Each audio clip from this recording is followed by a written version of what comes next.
Uh-huh. I just feel like I've been around the block, ripping up fantasy stock, working around the clock. Look at the view from the top. Researching rookies a lot? No, I just be listening to pods. Yeah, one in particular, I'm just a messenger. Let me just pass on the rock. Browning, brunning, pruning, pronouncing ain't what he's doing. What he's doing is not losing, but infusing you with new things. And there's Dennis the Bennett, yeah. The man is a menace, yeah. Building a dynasty, some of the finest things. Promise you, you won't regret it. Sly as a fox, cultured in pop. Give him his props. Here is a thought, here is a box. And you cannot compare them at all, so don't even try. Careful with the news, but when you use a take, I take up Tony Fire. I mean Dyer, because anyone else is a huge mistake. Whoa, fantasy round table, fantasy round table. Yeah. Fantasy round table, come take a look at the crown, baby. Hey, fantasy round table, fantasy round table. Woo. Fantasy round table, come take a look at the crown, baby. Go. Hello, and welcome to another episode of the Fantasy Football Roundtable Podcast. It is Friday the 13th, and boy, when we saw the injury report to round out this week, it certainly looked like a horror film. We're back, baby.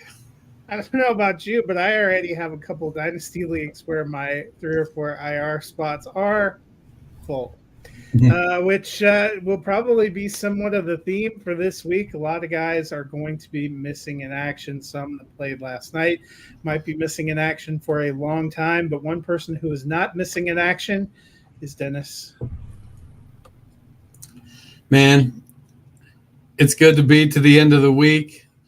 I'm a little bit bummed because the Memorial Fighting Jaguars took their first loss last night, 21-12. They just couldn't get it going on offense. Gave up a couple big plays on defense. A punt return for a touchdown. You know, it was bound to happen, but that was sad. And then I had to remind Cole, hey, both of your starting running backs are out this week with injuries in the Roundtable Redraft League. You might want to take a look at the waiver wire. Yeah, it's been a brutal start to the season, which probably leads us right into last night's game, Thursday Night Football. The Buffalo Bills were at the Miami Dolphins. We thought it might be a close and competitive game. It was not. 24-10 at the half. Finish was 31-10. The Bills getting the win. But probably the bigger story coming out of that game was not so much the Bills' win, which was pretty dominant, but the injury to Tua Tagovailoa. So let's start with the Dolphins. Tua knocked out with a concussion in the third quarter. I'm going to be honest, I was watching it live. I knew right as soon as he hit the ground what it was going to be. It does not look good. There has been a lot of back and forth talk today about his long-term future. His coach begged people to lay off on that discussion, but it's hard not to think about it, right? When you see it, especially playing in dynasty leagues like we do. So speaking of playing in dynasty leagues, I have a 1 QB league. Tua was my quarterback.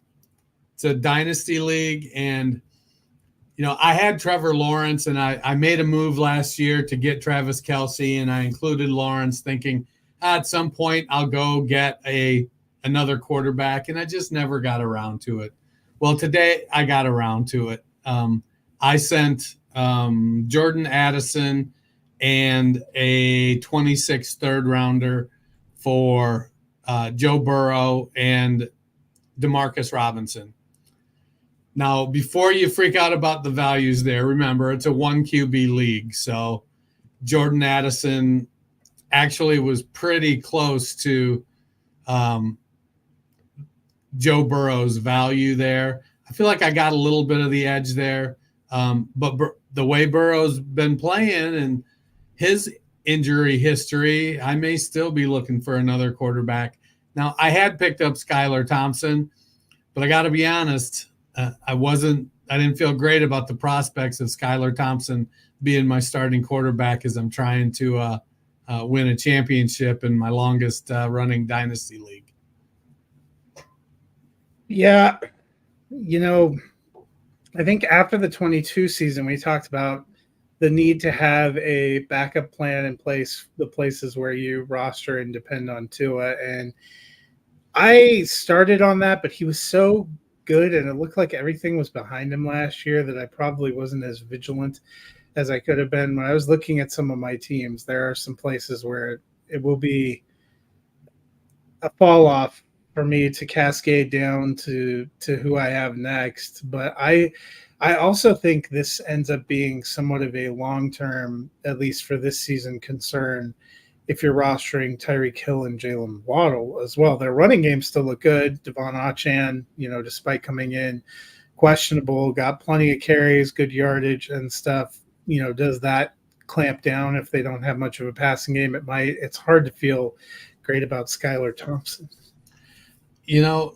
I think I want Tua to do what's best for his health, and it's hard for these players sometimes to do that. We saw Andrew Luck do it, but that Chris Borland, a 49ers linebacker, did it.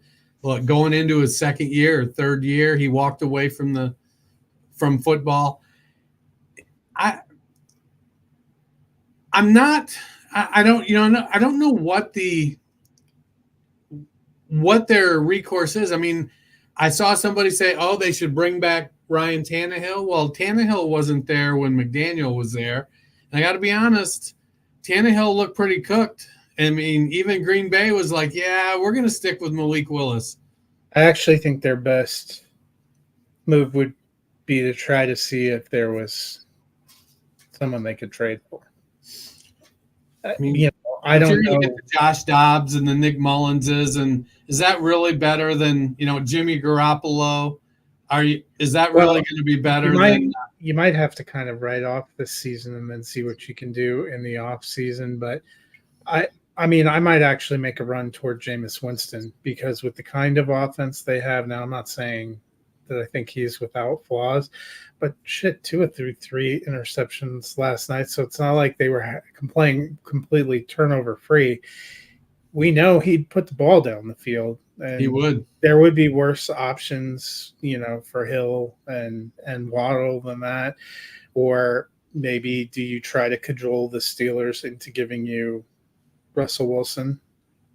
I'm not saying that's incredible, but he is noted to be a football thrower. So do you see if the Eagles will trade you Kenny Pickett? But Pickett was never great at throwing. I'm trying to think about people who might put the ball in the air for them. I don't. That's another knock I would say against Tannehill. I don't know if that was exactly his game before, because at this point in time, you might just be looking for somebody who's going to give you a chance with the weapons that you have on the outside. But for Buffalo, it was a very solid win. As somebody who rosters a lot of James Cook, I was pleasantly surprised. I thought Khalil Shakir looked good, but I want to talk to you about Dalton Kincaid. Had only one catch in the opener. I was really encouraged to see that the very first offensive play went to him. They didn't end up throwing the ball much, so that could factor into it. Only 19 attempts, only 139 passing yards. But now 4 for 33. Not a horrific game, but are we starting to get a little concerned? Nah. I mean, they haven't been in games the first 2 weeks where they needed to throw the ball a lot. I mean, it was 19 attempts, and he targeted 9 different receivers. It was 10 receivers last week on 23 attempts? Yep. So he's spreading the ball around, and that was to be expected when you get rid of a Stephon Diggs and you don't have an established alpha receiver there. I mean, Kincaid was second in targets behind Shakir. I think he's going to continue that. The production's going to come. If somebody is panicking, by all means, go trade for him. So that'll do it for Thursday night. Let's move into the week 2 previews because we have 15 games to get through, a lot to talk about here. We'll start with I like how you didn't remind the listeners who we picked for the game. I mean, they can go back and listen. I know I picked Miami. I think you We did both too. picked the Dolphins. Yeah. Well, going into it at home, I mean, it didn't seem like a horrible pick, and I don't know. I mean, it's week 2. I was 12-4 week 1. I'm not going to sweat losing one game right now, just like you're not sweating if you have Dalton Kincaid yet. Starting on Sunday morning, 1-0 New Orleans Saints at the 1-0 Dallas Cowboys. Dennis injury report is out. Foster Moreau, Juwan Johnson off the injury report. So this is a tale of two teams almost. One in the Saints, which we will talk about first, that has an embarrassment of riches at tight end. Both those guys got targeted, as did Taysom Hill, who also gets carries and other things. If you are looking for a tight end, how are you playing this Saints group? So I'm optimistic about Foster Moreau. I liked him coming out. It's taken him a long time to kind of work his way up, but he's not the athlete that Juwan Johnson is. And I'm not overly concerned that Taysom Hill is going to take true tight end snaps. Moreau played 77% of the snaps last week. My concern with that, though, is that they were blowing out the Panthers, and yeah. It's like how if it had been a closer game, would it have been a lot more Juwan Johnson? Moreau he caught 4 for 43 and a touchdown last week. I'm not ready to slide him into my starting lineup just yet.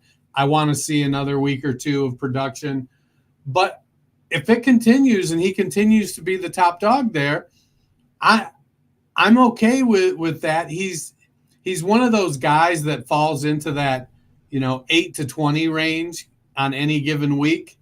So, and that's if he stays at the snap count that he's at. So if he's playing 70 to 80% of the snaps, he's probably going to get 3 to 5 targets a game. And then if he gets a touchdown every 2 or 3 games, that's going to boost him up there. He's not going to get, he's not going to break off a 50-yard run reception. Yeah, Juwan Johnson might. But I also see that Taysom Hill is a guy that they gave him some running back snaps. They gave him some wide receiver snaps. He's playing all over. And so they're going to continue to use him as a weapon as opposed to a straight up tight end, even though, he's classified as a tight end. So I'm okay waiting and seeing with Foster Moreau. Honestly, with all 3 of them being involved and facing the Cowboys, I wouldn't play any of them this week. But that's just me. Before we get to the Cowboys, we had a quick lineup question. Captain Joe King says, huge fan of the show, a subscriber.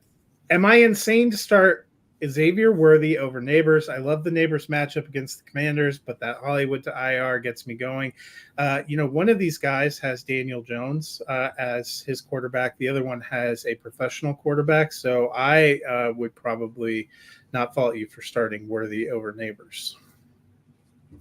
So the big concern is that Worthy had 3 touches last week. It feels like you're chasing points. I don't know if I don't know how much work he's going to really get. It's Travis Kelce, Rashee Rice, and Isaiah Pacheco at the top of the food chain there. He's going to get opportunities. Is he going to get another blown coverage like he had last week? Yeah, it was nice. He had 1 carry for a 21-yard touchdown. Are we counting on that? It comes down to, are you going boom bust or are you going, with a better floor? Because I do think Neighbors is going to lead the Giants in targets and probably receptions, even with Daniel Jones stinking up the joint. Floor is also where you're going to find the Giants fans that have to watch Daniel Jones for 1 week. I still have one dynasty league where I literally have no choice but to start Daniel Jones, and I regret all my life decisions. I have a league where I'm picking between Daniel Jones and Sam Darnold versus the 49ers. I'd play Sam Darnold. But it's against the 49ers. It feels like another. Aaron Rodgers still put up like a medium level of points. I saw Daniel Jones play that. For the Cowboys, we know CeeDee Lamb and Brandon Cook's going to get plenty of targets. Jake Ferguson likely out there. But what about that backfield? In week one, we saw a pretty steady dose of Ezekiel Elliott. Wasn't incredibly efficient, but was playing the Browns. And then we saw Dowdle mixed in. How are you feeling about those guys as you may have to start someone? So the snap count was split 32-28. So it was real close. The touch count was 12-9. So to me, that feels like what it's going to be every week. I don't know if every week it's going to be Zeke. Some weeks it might be Dowdell. And then you've got Deuce Vaughn sprinkling in for a couple plays here and there. I think Zeke is the guy they're going to use close to the end zone. And so I'm going to lean towards him, but it's as close to a coin flip, I think, as it gets on a week-to-week basis. Zeke is a professional running back. He is, however, 28 or 29 years old and has a lot of carries under his belt. He's taken a lot of hits. The explosion is gone. But he's going to be where he's supposed to be, doing what he's supposed to be doing. And if you give him a hole, he's going to pick up yardage. I lean Zeke, but I think on any given week it could go the other way. I am taking the Cowboys in this one. So am I. Next up, the 1-0 Tampa Bay Buccaneers at the 1-0 Detroit Lions. Another rematch of a playoff game from last year. Dennis, 2 touchdowns for Mike Evans in week 1, but Chris Godwin actually had the most receptions and had a pretty nice day himself. How are you feeling about him this week? So what we heard in the offseason was Chris Godwin is going to play the Cooper Kupp role. So here he is, 8 targets, 8 receptions, 83 yards, and he got a touchdown. I think, what was it? Evans finished as wide receiver 6 and Godwin is wide receiver 8 this week, I believe. I think it's going to be more of that. We're going to see Chris Godwin working the short to intermediate out of the slot. Jalen McMillan seems to have taken over the wide receiver 3 role as the other outside guy. I think McMillan probably comes out when they go too wide. But Evans is going to get some big plays. He's going to get some volume. He's going to be more volatile. I do think that Godwin is a guy that you can, probably slot in as your wide receiver 2 on a week-to-week basis and feel pretty comfortable about it.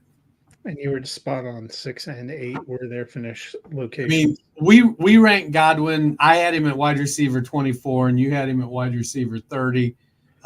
We may have been criminally low on him. That was 1 week. Let's see how the season progresses.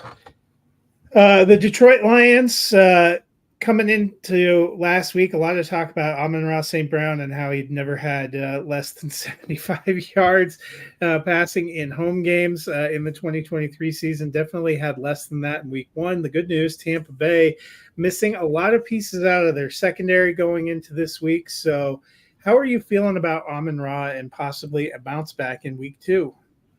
I feel great. I mean, he's the alpha receiver there. He's the number 1 guy. J-Mo had a breakout game, a big play. He blew up. But Amon-Ra was second in targets. And now that J-Mo has showed that he can take the pressure off of Amon-Ra St. Brown, they're going to have to cover him more with legitimate players. It's going to open things up for St. Brown and for Sam Laporta and for Khalif Raymond and Jahmyr Gibbs. So I'm not sweating it on Amon-Ra St. Brown. He's going to get his. They know what they got in him. It's preseason, I am taking the Lions. So am I. Next up, the 0-1 Indianapolis Colts at the 0-1 Green Bay Packers, probably 2 of the hardest luck losses in week 1, matching up in Green Bay. Jonathan Taylor had a lot of carries, wasn't incredibly efficient in week 1, but Green Bay let up a lot of rush yards and a lot of production to Saquon last week. So are you feeling good about Taylor going into week 2? Feeling awesome about Taylor going into week 2. The Packers gave up the 10th most rushing yards and the most fantasy points to running backs in week 1. And in week 1, Jonathan Taylor took 96% of the running back snaps and 100% of the running back touches. I think that comes down maybe not a lot, but I do think 96 and 100 are a little more than they thought. So I love Jonathan Taylor this week. We know he's an elite running back. And if Anthony Richardson starts hitting more of those big plays like he did to Alec Pierce last week, that's going to take some pressure off. They don't have any tight ends. And, we saw Adonai Mitchell come close to having a big game, Michael Pittman Jr. So it's going to be, they're not looking to get Trey Sermon or Tyler Goodson heavily involved, but I do think they spell Taylor a little more. So let's say he gets 85% of the snaps and 90% of the running back touches. You could be looking at the RB1 week for him. The Green Bay Packers have yet to rule out Jordan Love. They officially have made him questionable, but everyone has been pretty set that Malik Willis is likely to start this week. If Willis is indeed the starter, as we suspect, what do you expect to see? I don't have no expectations whatsoever. It's tough. There was talk when he came out that he could be the first quarterback taken, and, he was going to surprise and yada, yada. His time in Tennessee was not great. His first year when he played, he looked completely overmatched. But to be fair, Jordan Love did in his first game as well. So that being said, as the guy who rosters Jordan Love in the Fantasy Football Roundtable Redraft League, I'm hoping it's not too long. But I did see a headline today that they were considering IR. Willis, it's weird to be considering IR if you won't even officially rule him out for 1 week. Well, they may wait till Sunday morning, put him on IR then, so it's still the same number of games, but they're doing a little gamesmanship. But in preseason, Willis was 18-28 for 213 yards, 2 touchdowns and no interceptions, and he rushed 11 times for 101 yards. Those raw numbers indicate there could be something there. He had a 64.3% completion rate. It's not super high, but Bryce Young completed less than half of his passes. I just don't think you can take anything away from preseason because A, he was not even on the same team. It was completely different offense, completely different set of players, and B, the variability about who plays in preseason and what I get it completely. But it builds confidence in the player. If one of the things a player has not if the team that he did that for decided they didn't want him. Well, they got an offer they couldn't refuse. A conditional 7th round pick. It is what it is, right? No, I think Willis has the potential to surprise in part because of his mobility. He does have a strong arm, and so we could get a couple YOLO balls. And if those Green Bay Packer wide receivers, those big guys, Watson and Wicks, get downfield there, they could make a couple things happen. I expect to see a lot of Josh Jacobs in this game. Yeah. I am taking the Colts. So am I. Next up, another couple of hard luck teams from week 1, the New York Jets. 0-1 at the Tennessee Titans, who are also 0-1. Aside from Garrett Wilson and Breece Hall, what Jet position player do you have any interest in for fantasy? So it's hard to not chase the points of Allen Lazard. When you think about, he's only there because Aaron Rodgers wanted him there. And yes, Mike Williams is the starter, but Williams only played 9 snaps last week, but he's been practicing in full this week. I think that they split. I wouldn't be surprised if Lazard and Williams split pretty evenly this week. In part, they want. I think they want Williams to be the guy, but by they, I'm not including Rodgers. Rodgers definitely wants Lazard to be the guy. So he's a low floor, high ceiling flex, in my opinion. But then again, so is Mike Williams.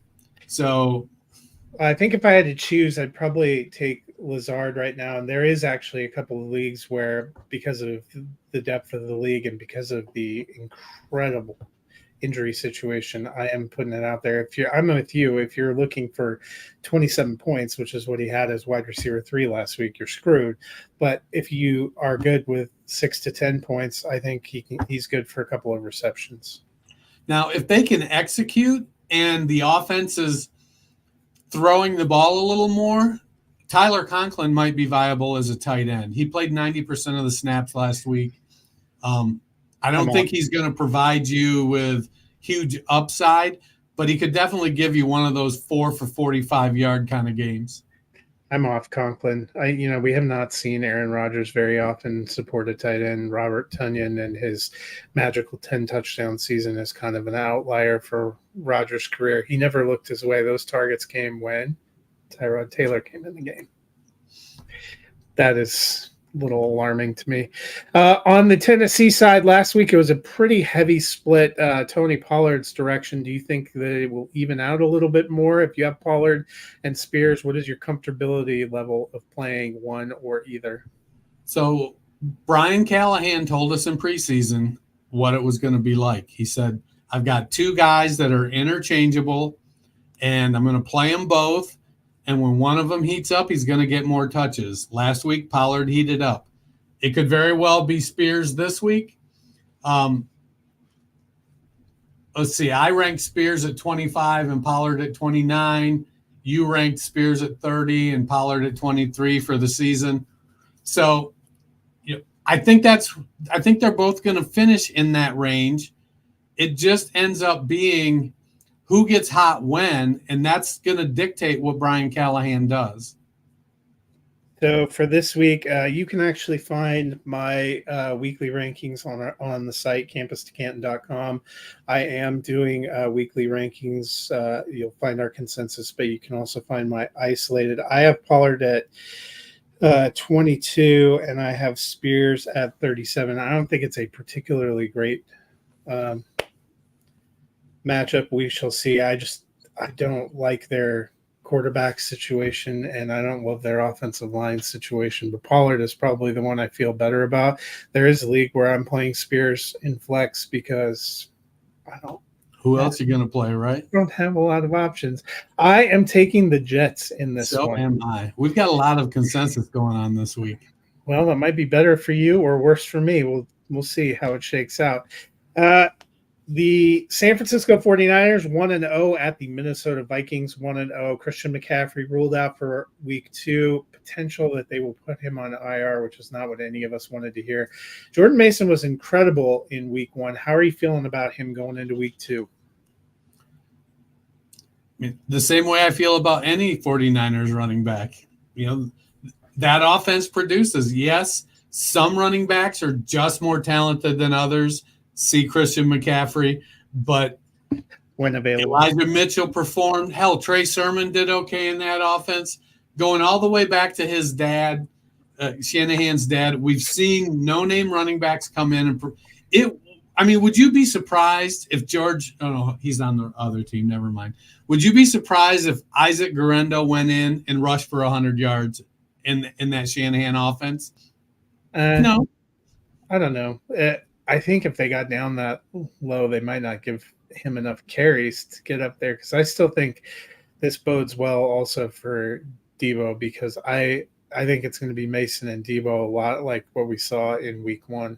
Yeah, so Debo had, I think, 8 carries last week. He had 8 carries. He might have had more if that game was competitive. It's the Vikings gave up the 5th most targets to running backs in week 1. I think that those targets, I think, are going to go to Debo, not to Mason. Mason will get some, but I think if you're a 49ers fan, the best case scenario you have to hope for is that they get up big and you get a chance to get an extended look at Isaiah Guerrero in actual and regular season competition to see if he can get some reps and get some confidence, because there's a very real possibility that McCaffrey's going to be gone into October. For the Vikings. Darnold had a pretty decent week one, but A, he was playing the Giants, and B, he had Jordan Addison, somebody he will not have on Sunday. Addison already ruled out. He will still have Justin Jefferson, but the San Francisco 49ers defense, a little more imposing than the Giants. They harassed and hurried Aaron Rodgers quite a bit. What are you expecting from Darnold? Is he a super flex consideration for you? I'm super nervous. We've seen Darnold fold under pressure, and the 49ers defense puts a lot of pressure on the quarterback. I have not swapped out Darnold. I still have Daniel Jones in my lineup because they're playing the Commanders, and Darnold has got to go up against the 49ers. It feels like it could be a see and ghost game. And it's, I don't know. I may end up putting a wide receiver in that super flex spot instead of Jones or Darnold. It just, I want Darnold to be successful. I feel like he's worked hard, but man, it's just such a good defense, and they put so much pressure on the quarterback, and their back seven is so talented. They make plays. I'm nervous. If I can avoid starting Darnold, I am. Yeah, I'm kind of with you, but to me, there are worse options. I have him right at QB 18. He's not a high option for me, but I think he is a QB 2. Like you had mentioned a scenario where you're deciding between him and Daniel Jones. I would probably play Sam Darnold because he looked more competent, and he has Justin Jefferson. But you can't feel good about it. It's just. It's a shame that we're kind of already to this point in the season, but I am taking the 49ers in this one. I mean, to be fair, he looked more competent against the Giants. I'm taking the 49ers too. Well, what happens. A couple of surprise undefeated teams. The 1-0 Seattle Seahawks at the 1-0 New England Patriots. Dennis, Ken Walker had a great week one, now is listed as doubtful. Do you like Zach Charbonnet if Walker is out? I do. I think it'll be a situation where the split is very similar to what it was in week one. Kenny McIntosh will be the backup running back. McIntosh had a pretty good preseason. He came into the league last year, and it almost seemed like he felt like he was entitled to things, and he ended up spending a lot of time riding the pine. Preseason, he was 18 for 132 and a touchdown, caught 5 of 5 for 27 yards. And he had a 54-yard touchdown run in the preseason. So we could see, a little more production out of him. And while I expect it to be a similar split to what it was between Walker and Charbonnet, it'll probably creep up a little closer. I don't think it'll be quite as big a split. I think McIntosh will take a little bigger chunk out of Charbonnet than Charbonnet did out of Walker. And then I would expect George Holani to be active as the third running back.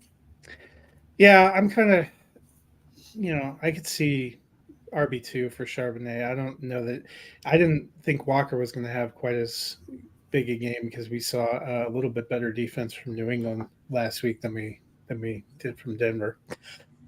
Speaking of New England, I think both of us like Ramondre Stevenson, but is there any Patriots pass catcher you're rolling out this week?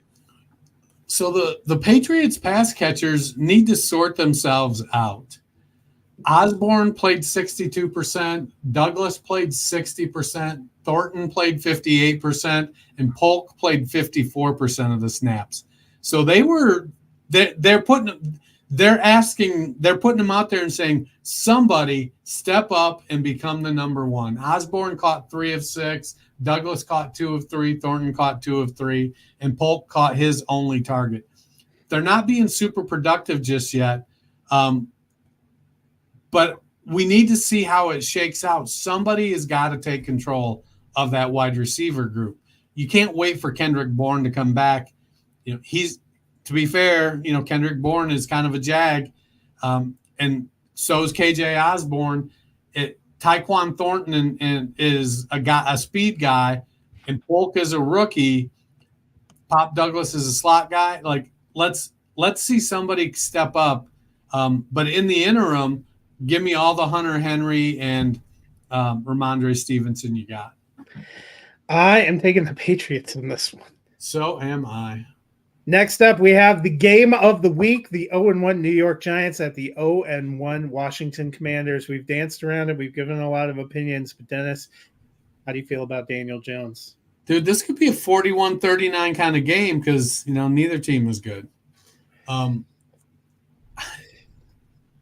He makes me feel nauseous is what he makes me feel. But he's going against the Commanders, who gave up 286 yards and 4 touchdowns to Baker. Now, let's not get it twisted. Baker's an okay quarterback, but he's not a QB1. He may have QB1 weeks, but Baker is a QB2.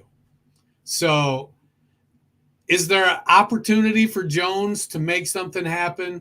Yeah. He's got Malik Neighbors, who produced okay in this first game.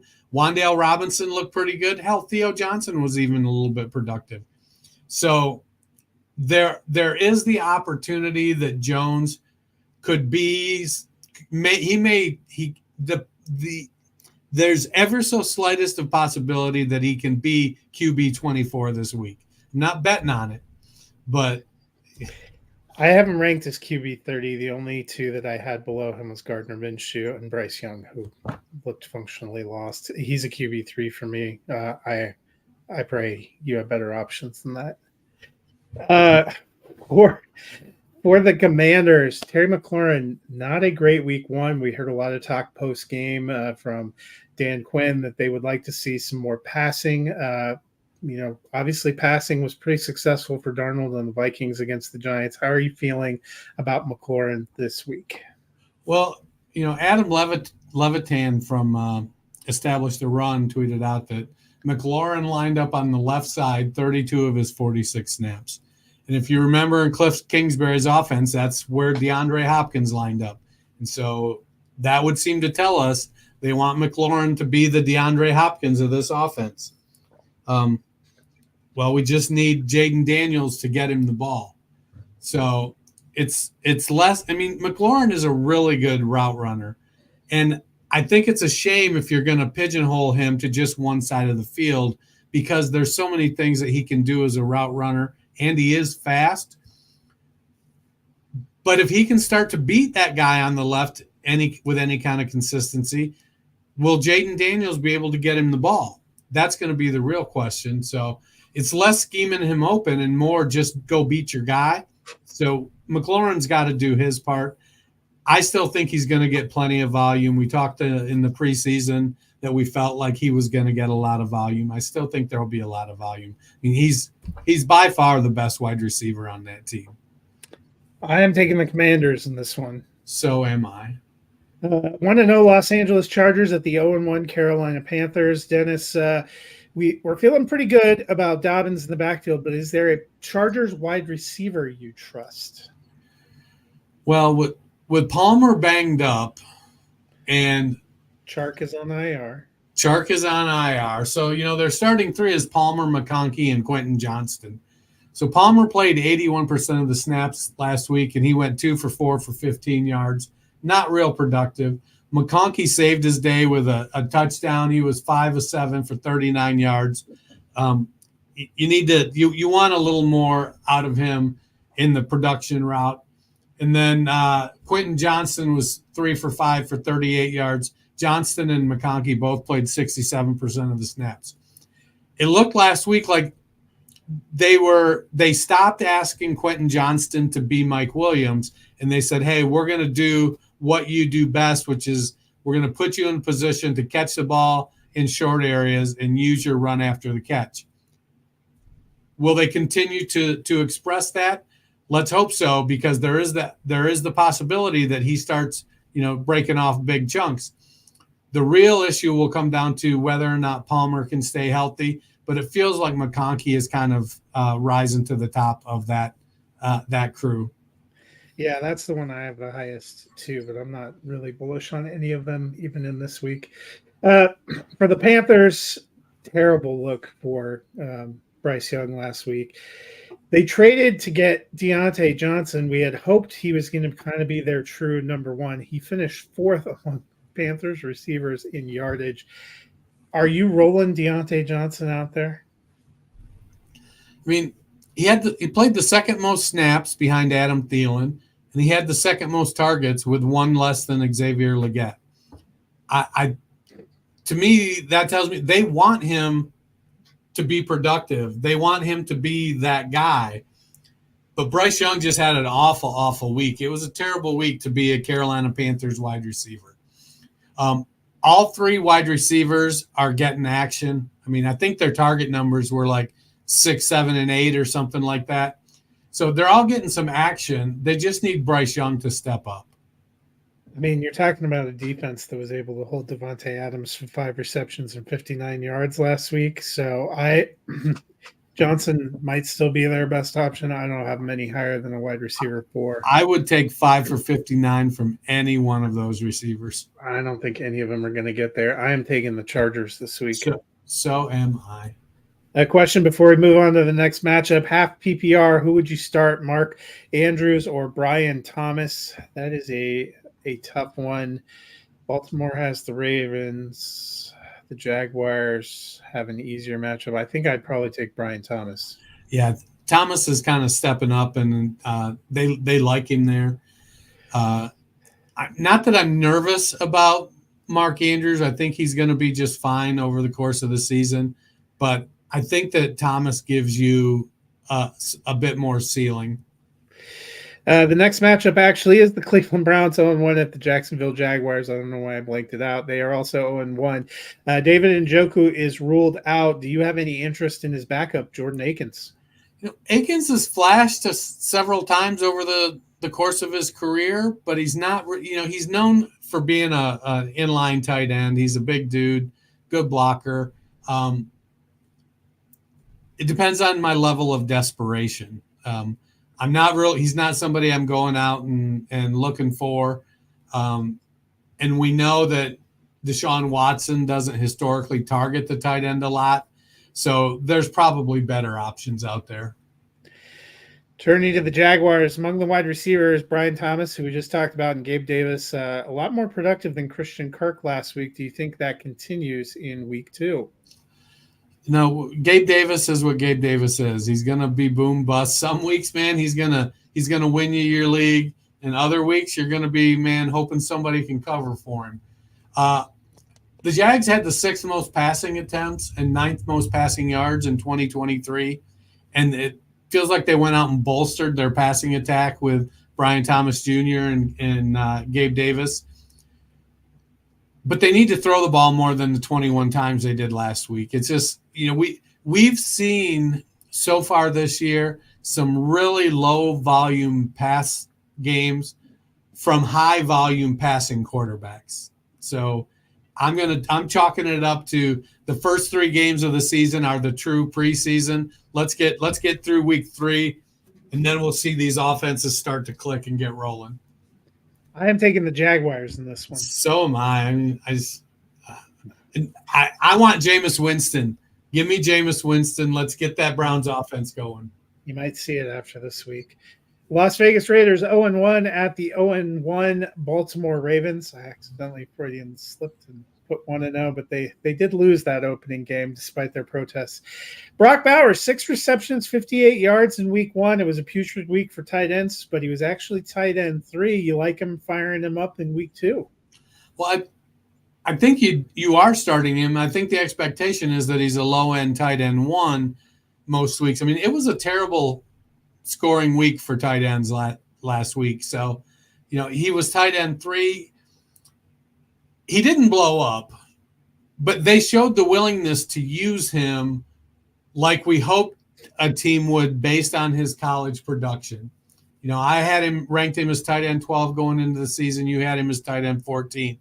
I think he probably he has tight end 6 or 7 upside. Derrick Henry, a little bit of a quieter week one, but he's going against a team that let J.K. Dobbins run all over him last week. Are you firing up Derrick Henry in his home debut? I mean, the Raiders gave up the second most rushing yards in week one. They gave up 161 rushing yards to running backs. Fantasy Pros has him at RB10. I feel like that's low. It is low. It is low. I am taking the Ravens in this. So am I. Before we get into the next game, this actually deals with those teams. We got a question. Would you guys trade Puka Nacua and James Conner for Garrett Wilson? I would in both redraft and dynasty. Yeah, I mean, I love Garrett Wilson. Even when healthy, Puka is going to be fighting for touches with Cooper Kupp.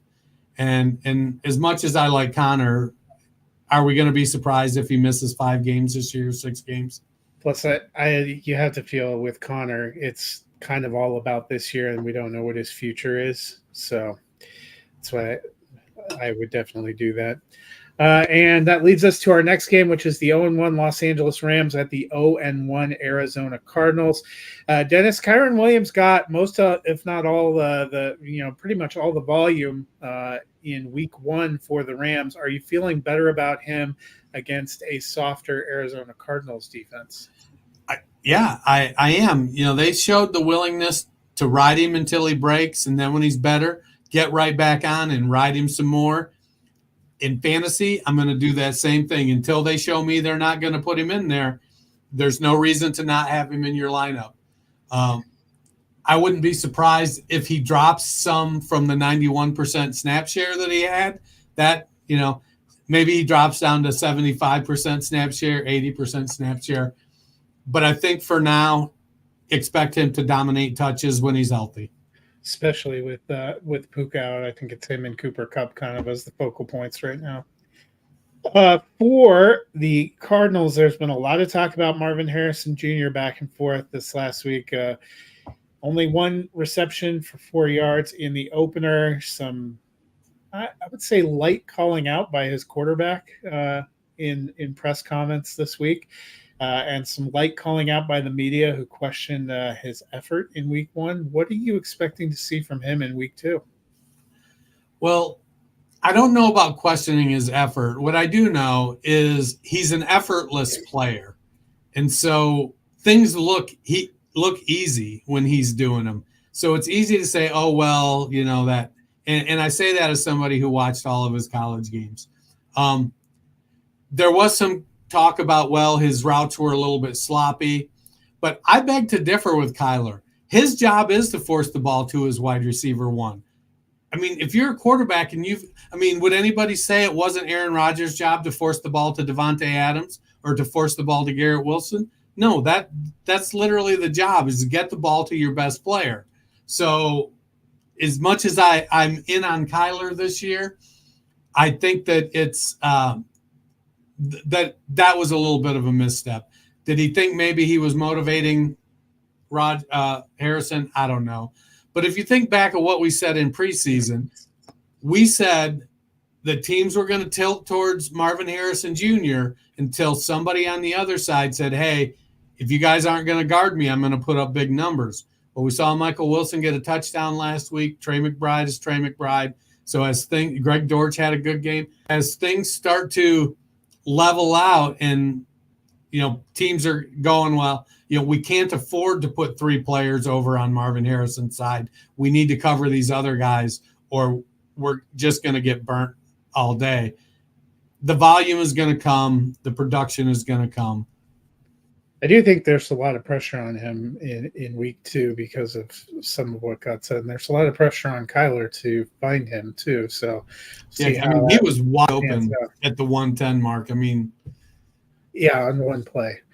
I am taking the Rams in this one. That 39-49, that would have been a 10.9 yard play or 10.9 point play right there. Would have completely changed the narrative. I'm taking the Rams. I'm taking the Cardinals. Next up, the 1-0 Pittsburgh Steelers at the hapless 0-1 Denver Broncos. Justin Fields likely to start again this week.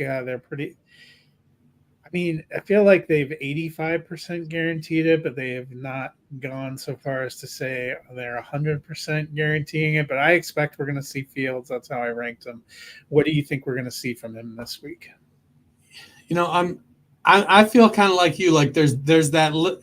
I think if they work this week, like if they haven't told him you're not starting, and then they wait, if they go up to game time and then they start Russ, I think it's like now they're mind fucking him, and it's like that's not gonna win. You're not gonna make him better doing that. He was efficient. He didn't throw for a lot of yards, but he had a good completion percentage. So while he wasn't spectacular, he did what he needed to do. I think it's probably they're gonna if he's playing quarterback, we're hoping for 25 pass attempts a game, and I don't know if we're gonna get that. It's gonna be low volume passing, but you've got Najee Harris who's looking great, and you've got Fields who runs the ball very well. So I think right now, regardless of who the quarterback is, the only piece of the receiving group I want is George Pickens. Yep, and I have Fields as a QB2 this week. I think he'll be fine, especially in Superflex. For Denver, Audric Estime is now on IR. Probably get Blake Watson mixed in. Neither Javonte Williams or Jaleel McLaughlin was great in week 1, and now they get the Steelers. How are you feeling about this Broncos backfield? Steelers gave up the 8th fewest fantasy points to running backs last week. It's likely to be tough sledding for Javonte and Jaleel again this week. So, maybe Bo Nix makes some stuff happen with his legs, but I think if he's trying to run, I think TJ Watt's going to steal his lunch money. I think even if the Steelers can't score a touchdown again this week, they're still going to win. I'm taking Pittsburgh. I'm taking the Steelers as well. The afternoon game that could be interesting or could be horrendous. The Cincinnati Bengals 0-1 traveling to play the 1-0 Kansas City Chiefs. Dennis, can Burrow and Chase get their act together against Kansas City this week? I mean, it's got to get better, doesn't it? I mean, it's all – so I've said the first 3 games are preseason. Chase didn't do anything in the official preseason. Neither did Burrow.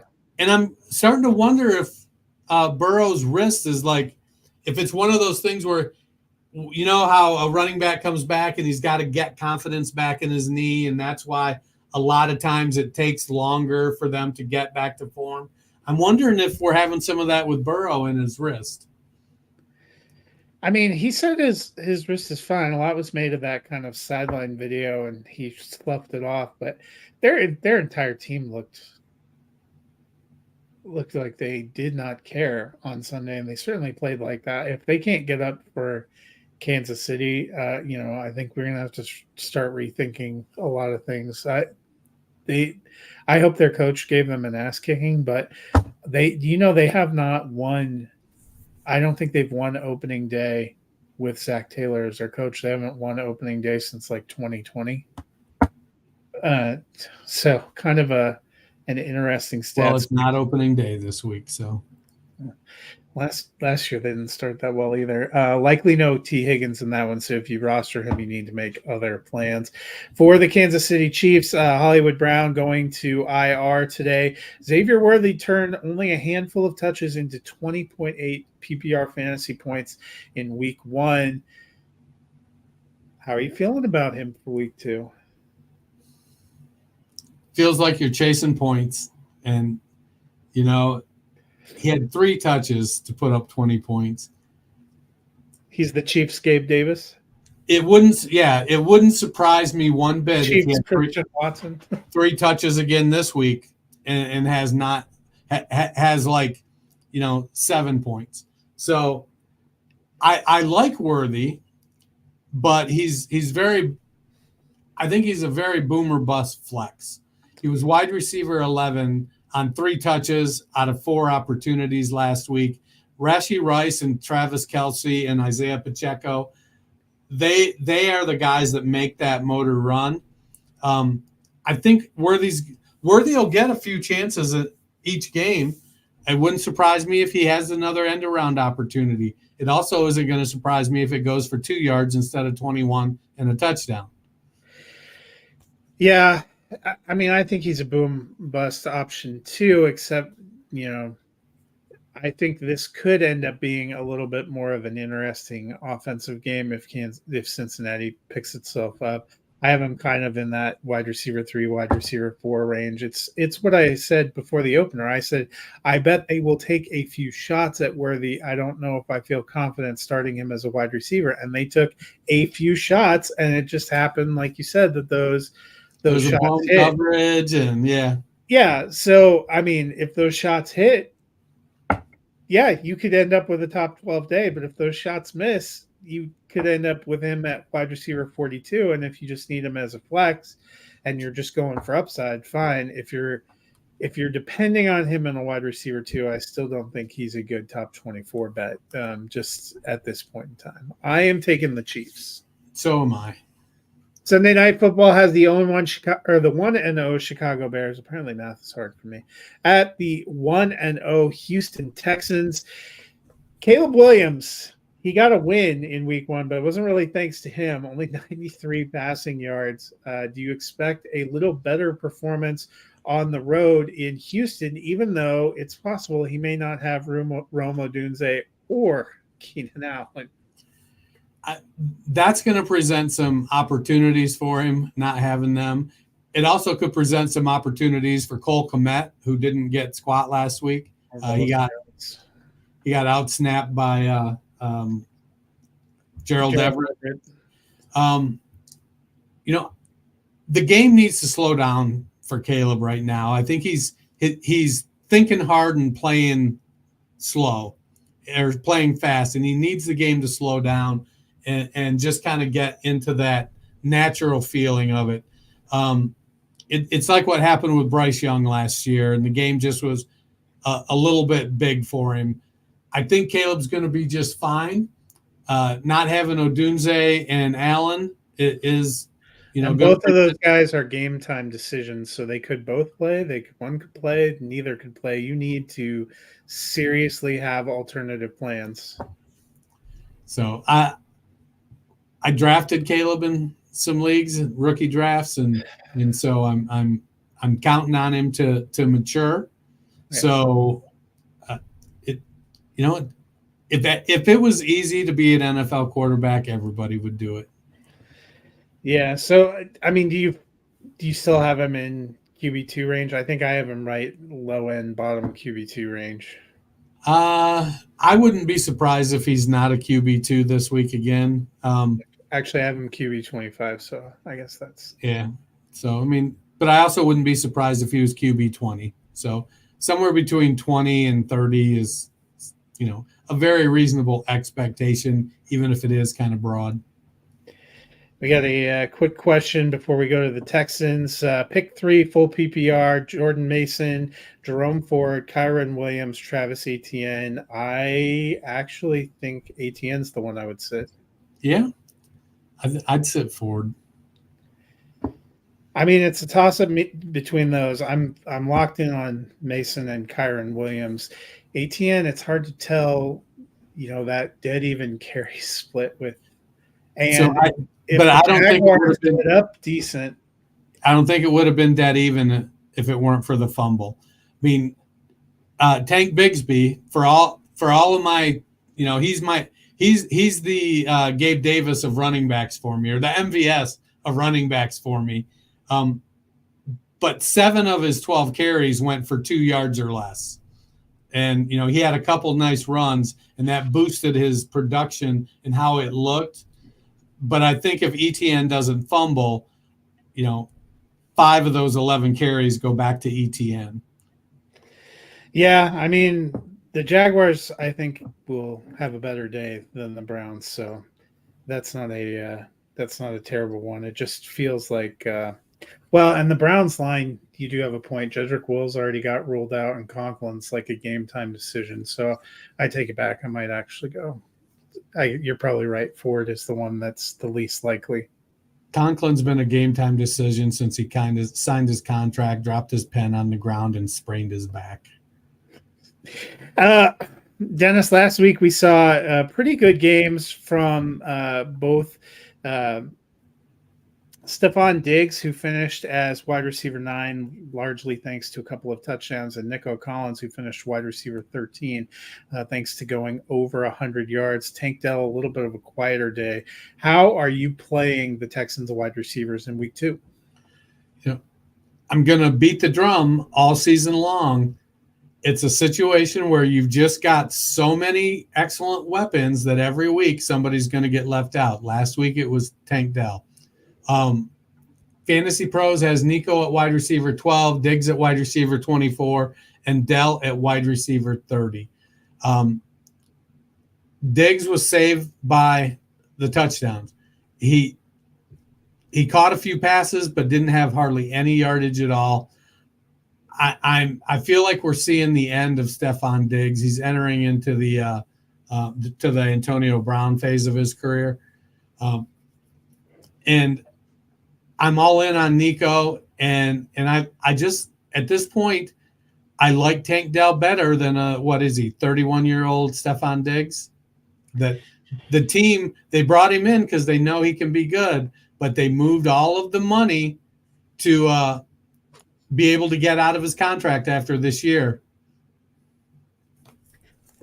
Thank you, Kyle, for the question as well. I'm pretty close to, you said Fantasy Pros was 12, 24, and 30? Yep. I had 12, 24, and 33. I have to be honest, I'm playing all of them. And you're right. One of them probably, it feels like the same problem we had with the 49ers sometimes, where you have Ayuk, Deebo Samuel, and Kittle. You can't not start one of them, because if you do, you're guaranteeing that guy's going off for you. But, I mean, they gave 30 carries last week to Joe Mixon. And obviously the Titans showed that the Bears, you can run on them a little bit last week too. So, I mean, there's just an embarrassment of riches there, but I would probably start all of them. Collins is the one I like the best. I am taking the Texans. I mean, and even with 30 carries, if Mixon starts to break down, amazingly, Dameon Pierce averaged 5.3 yards a carry. So maybe he's catching on to the zone blocking scheme. He's doubtful, I believe. No. Is he? He got downgraded. Oh. Dario Gumbawale time. I'm taking the Titans as well, or the Texans as well. Cam Akers. The Monday Night Football is the 0-1 Atlanta Falcons at the 1-0 Philadelphia Eagles. Dennis, Kirk Cousins looked like a statue that was incredibly rusty in week 1. Are we feeling any better about him going against the Eagles? He's got to get trust back in that Achilles. You know, the difference between his Achilles and Rodgers' Achilles is that besides when they happened, Kirk's happened on his push leg. And so I think you see that in his throws. Well, he didn't have the strongest arm. He had a pretty good arm, but the ball doesn't have quite the zip that it had. And that's going to be an issue until he either feels like it's strong enough and that he trusts it, or that he actually just says, screw it, I know it's going to be just fine. I'm going to go for it and step into the throws. So I love the weapons that they have, but, you know, it may be 8 or 10 or 12 more weeks before Cousins has faith in that Achilles. Which Louis asked, can you start London this week? I am starting London. You know, I still think he's their best wide receiver, but I'm a little less bullish on that Atlanta offense than I was before week 1. Yeah, I mean, it depends on your other options. Like, would you start London over Gabe Davis? Yes. Me too. So, you know. I mean, I'll have to go look. I think I still have. I had London as wide receiver 2 because I still think the potential is there for him and Pitts. I'm not bought into Ray McLeod as the second coming there, but I definitely don't feel good about it. We always try to tell people you can't overreact too much to week 1. I think the most concerning thing for me about the Falcons in week 1 was that Kirk couldn't take any snaps under center, which has typically been a big part of his game, and he didn't look like he could move or had much power stepping into a throw. Maybe it had to do with the defense, but the Eagles definitely have a pretty good front. I mean, they were in Jordan Love's face much of that game in Rio, so I don't think it's another spectacular matchup. Yeah, it's not like they're rolling into Carolina. Right. So I'm cautious, but there are places where I'm starting London. I don't think you can bench him yet. Dennis, for the Eagles, Dallas Goedert was kind of the odd man left out a little bit from their skill position players, but still caught 4 passes for 31 yards, which in the tight end landscape last week was good enough for tight end 12. I assume you're still rolling him out as a starter as well? I recommended that Jackie roll him out. She had him backing up Njoku. So but you aren't exactly trying to have your wife beat you again. So. He was 4 for 5 for 31 yards. He's gonna be fourth behind AJ Brown, Devontae Smith, and Saquon Barkley. It just is what it is. And if he's gonna get 5 targets a game, I'm gonna be okay with that. He may be in the streaming realm for you if you are playing in redraft. He's going to be somewhere between a low-end tight end 1 and a mid-range tight end 2 pretty much every week. They got to stop throwing the ball to Grant Calcaterra. That would be nice. But, I'm not overly concerned because Goddard, he is their tight end, and they've used 2 tight ends for most of his career. But it's A.J. Brown and Devontae Smith that are sucking up the volume. So I think he gets 4 to 5 targets every week, 4 to 6 targets every week. Yeah. He'll get 4 to 6 targets a week. And, some weeks he's going to have 60 or 70 yards. Some weeks he's going to have 25 or 30. Yeah, I think he's in that kind of now tight end, 10 to 18 group, but I think he has low end tight end 1 potential, and that's what we saw. He was exactly tight end 12 last week. So if you started him, you started a tight end 1. I think he's probably a guy that you're still rolling out, especially with no position seemed to have greater volatility in week 1 than tight end, and we've already seen a couple of guys bang out with injury this week. So, it's definitely back to the glory days of tight end action where you're just hoping you find somebody that doesn't screw you. I am taking the Eagles in this one. So am I. We only had 1 difference this week. So, what was our? It was the Cardinals and Rams. I took the Rams. One of us will be sad. Maybe both of us. Maybe that'll be the one game that ends in a tie. Who knows? Could be. Well, Dennis, we're heading into the weekend. Games pick up in earnest again Sunday morning. If people are looking for something to fill their time, what can they do? Well, before I get to that, first I would like to thank the Ohio State Buckeyes football team for scheduling a bye week on the day of my anniversary to my beautiful wife. That was very considerate of them. Tomorrow we will have been married for 28 years. I don't know how she does it, but I'm not going to argue with her about it. So I'm looking forward to a fantastic day with her tomorrow. We're going to do some kayaking, do some antiquing, and, do some eating out. We're just going to have a general good time. So she's not going to watch this, but I love you, babe, and happy anniversary. You never know. That might be how she beat us both last year. Is watching really listening to the show, figuring out who we liked, and making sure to go the other way. You want to know what's funny? So she didn't really want my help for the draft, but she told me after the draft. Thanks, Lewis. She told me after the draft what her strategy was. So I think we were picking about 4 or 5 spots apart.